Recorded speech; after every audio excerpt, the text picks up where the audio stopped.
C'est Le Souvenir Zéro, un thriller d'espionnage de l'Agent Zéro, volume 6, par Kiel. Prologue. Karina Pavlo vit les deux hommes, assis à sa droite et à sa gauche dans la salle de conférence, se lever de leur siège. Elle se leva également parce qu'elle savait que c'était ce qu'elle était censée faire, même si ses jambes étaient faibles et tremblantes. Elle les vit se sourire d'un air aimable, ces deux hommes en costume de luxe, ces chefs d'État très différents. Elle garda le silence pendant qu'ils concluaient leur affaire en se serrant la main par-dessus la table. Karina était encore sous le choc de CE qu'elle venait d'entendre, des mots que ses propres lèvres avaient prononcés.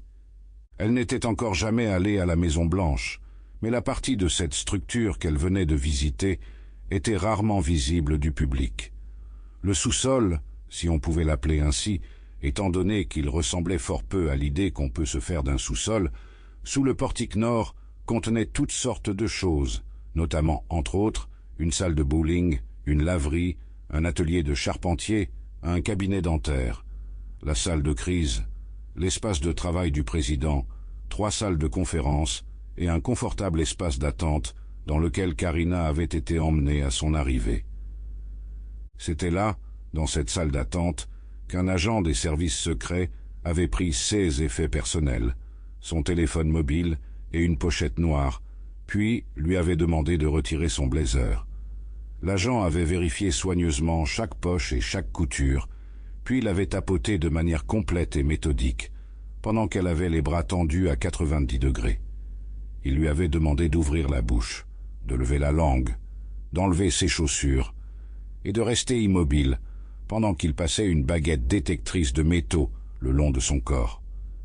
Les seules choses que Karina avait été autorisée à emporter en salle de réunion étaient les vêtements qu'elle avait sur le dos et une paire de boucles d'oreilles en perles.